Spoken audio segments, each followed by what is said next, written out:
Hey everyone, I'm Troy, and this is Marcus, and I'm an ENFJ, and he's an INFP, and we are going to discuss some of the differences and similarities between us on different subjects. So let's get into it. The first topic we're going to talk about is how we go about somebody flirting with us, or the opposite of how we would probably flirt with somebody else.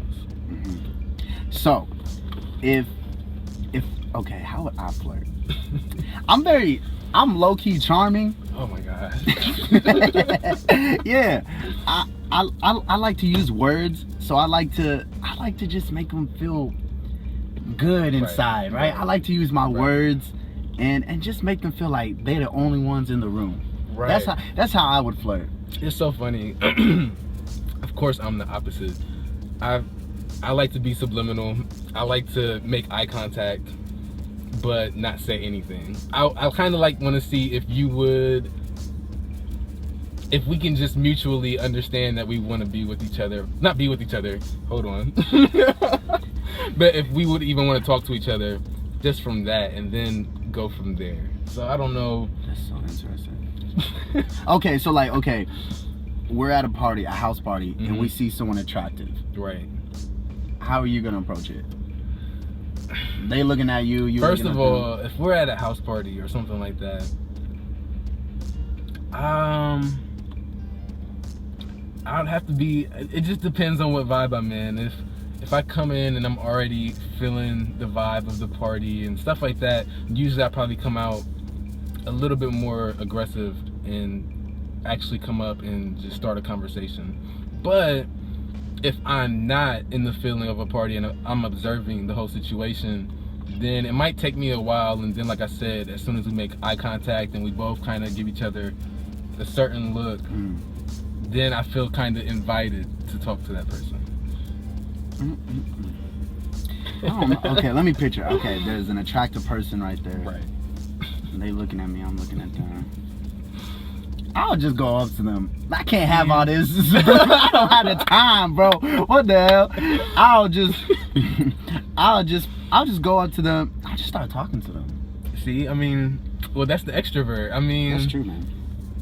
And what's interesting is that you said that it's almost like you would bring your own energy into the party. Yes. But me, I would feel the energy of the party and adjust. So if the party was chill. No, I'll do the same thing. It just depends on how fast I adjust. It's like when I go in, it's either I'm gonna stay a certain way that I already came in feeling, or if the party is like live, or I have a good vibe as soon as I walk in, I'll quickly get into that. Okay, so that's kind of the same. But if I'm just not feeling it, I'm not gonna feel it, even if it's hype. I'll make the best of it. I'll tell everyone at that party, man, this is so good. I feel like for INFPs, it takes us like days. Like, we have to build up to go out. We couldn't go out every day even if we wanted to. We couldn't do it. I mean, we have to build up for these things to kind of make it a thing to go out. Yeah, like we're ready. Yourself. But the funny thing is, once we do that, and I feel like we're in a party that we like, people would not expect us to sometimes even act like the extrovert. Facts. So, if we're talking about people being attracted to us and we're being attracted to them, the question is, how picky are we, and how quick are we to fall for someone or catch feelings? Yeah. Go ahead. So to start out, to people that aren't me, of course, they would think that I'm picky. And of course me, I don't think I'm picky. I think I know what I want. Because, I mean, I think it's important that you know what you want. That way, it gives you less of a chance to fail in the future. Even though idealism can fail you, it's still a power in certain ways. So, but when I do find something that I want, and it's equally the same, falling out, I don't know, but I guess you can't really put a time on how long it'll take for you to fall in love with somebody, just depending on the person. That's true, man. Because I feel like it could be 4 months for somebody if it's that intense and it's there. That's true. And it could take longer because you have to figure out somebody through some of the other like bullshit. See me, okay, as far as picky, the things I'm picky about are so irrelevant. Yeah. Like the people look at me like, bro, what the like I don't understand. For me, when I meet someone right off the bat, I'm already, and this is such an ENFJ thing, like it's such a J trait too. I'm already putting them in categories. So I'm asking them questions to figure them out. Okay, so they would speak this way. Okay, so they like this. Okay, so they do that way. You remember these things. Exactly. So I'm already listing out. By the end of that conversation, I know who they are in a sense. And I know that same way. And so I know who they are in a sense. And by that time, I'm like, see, but this is the difference between what we do with that. I think your guys' is more of an organized way of figuring a person out, where at INFP we do it just because, in a way, like we're not saying that you're not interested in getting to know that person, but we ask questions that are deep and stuff like that in a way already, like it's already coming out of us anyways, whether we were trying to test you or not.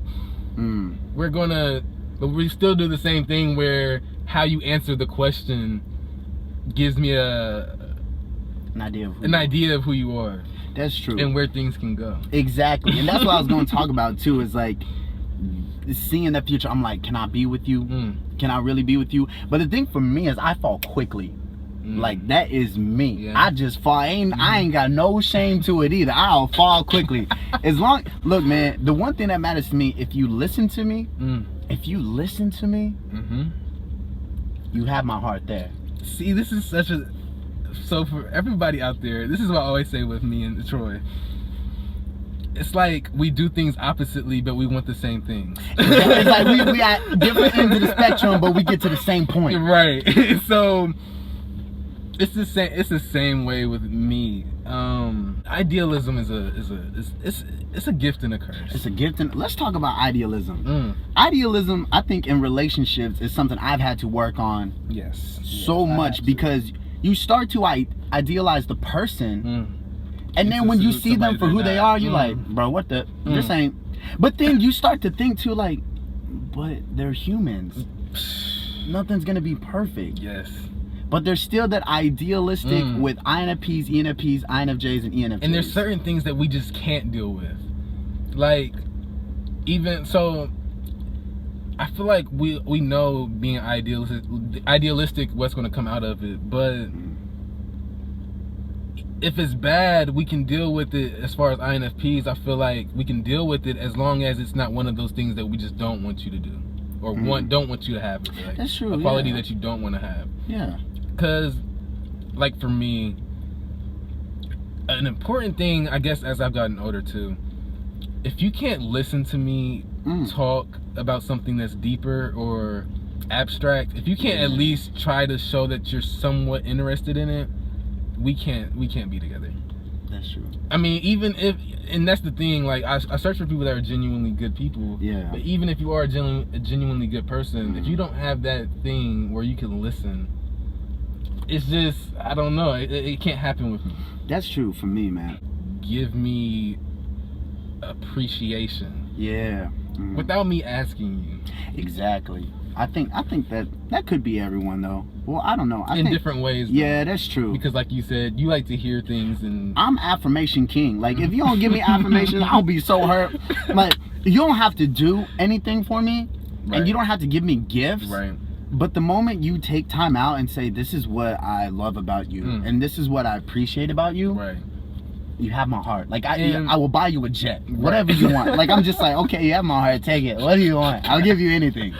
I mean, yeah, and it's the same way, of course, but it's opposite with me. It's like, I want the same type of appreciation that you want, but I want it to be where, of course, it's everything subliminal with me. It's like I will notice the things that you do if you're doing it for me. The same way I would want you to notice that I'm doing things for you in that same way, even if we don't say it. Like, whether you tell me you love me twice in a day or 10 times, twice is good enough. It's like, as long as it's there, I can accept it. I need that affirmation. Tell me you love me. We can't. Ooh, you know what I want to talk about is how INFPs, they have this very calm and cool and collected. That's what I know with INFPs and introverts, especially IN and Ps.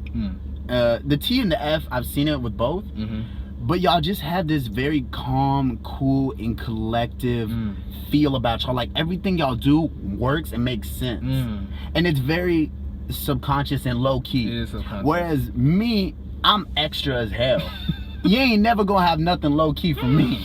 I'm gonna be extra and you're gonna know I'm there. You're gonna know what I'm doing. Everything I do is to have an impact. Right. And it's to be like, I'm here.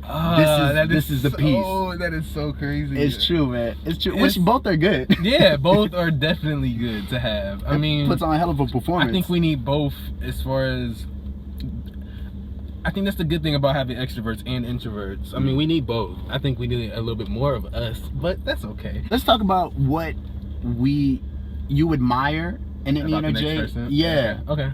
For me, I admire just what I said. Just that. It almost feels like y'all are detached, like a disconnect, and that I admire so much because I'm so connected to everything that I mean, not that you don't. Yeah, I feel it all at once, and I feel everything so deeply. Right. But with introverts and INFPs, it doesn't hit us till later, whatever it is. Like, it's like with INFPs, it's like the small things. Like I said, the small things can irritate me faster than something that's almost big. That's another good point. Is that introverts and INFPs deal with everything internally. Yes. So for me, it's like if I don't talk about it to someone, I'm like, it's gonna eat me alive. See, okay, so that's another. Okay, there we go. And that's what I was gonna say that I probably admire about an extrovert is that whatever you're feeling, good, bad, crazy, whatever, abstract, I like that you can say it and be in the moment and tell how you feel at that time, to where I feel like with INFPs, we take more so our surroundings and we take that in at that moment. We don't really take in emotions exactly on time or exactly when they're supposed to happen. Or that's what's interesting too. I feel like ENFJs could be very passionate and very warm and welcoming. Yeah. But with that, you get a little bit of that extra, a little bit of that sometimes making a big deal out of nothing, because we're so hurt by it. Like, how can you do that, Yeah. Because in our heads, we're just so passionate and loving that we're like, what, conflict? Why would you do that? You're gonna ruin what we have set up. But whereas INFPs, it's that calm, cool, and collected thing that just but we still avoid conflict too. Like we hate conflict. That can be a good and a bad thing. Like, it can be bad to where if we don't get out what we want to say soon, it can turn into something that's just taken way too far. Like, I feel like with INFPs, I feel like that's what's interesting too. I feel like ENFJs could be very passionate and very warm and welcoming. Yeah. But with that, you get a little bit of that extra, a little bit of that sometimes making a big deal out of nothing, because we're so hurt by it. Like, how can you do that, Yeah. Because in our heads, we're just so passionate and loving that we're like, what, conflict? Why would you do that? You're gonna ruin what we have set up. But whereas INFPs, it's that calm, cool, and collected thing that just but we still avoid conflict too. Like we hate conflict.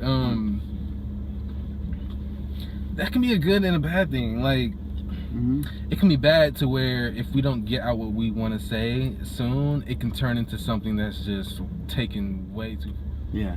Let's talk about how, like, vulnerability. To me, being vulnerable is second nature to me. To me, I'm so willing to be like, yeah, here's my life on display. This is what it is. As long as I'm the one saying it, I'm like, I like that though. yeah, that's me. I'm like, yeah, this is what it is. This is As how long I as you're feel. in control of Exactly. As long as if someone start talking mess about my like vulnerability, Got you. I'm gonna be like, know your place. But Got you. what is that like for an INFP? Being vulnerable. Totally opposite. We do not let no one into our. That's like, oh my god, privacy and like vulnerability and stuff like that is just. That's so important to us. That's like, if you know that, you know me, and everybody doesn't deserve to know me.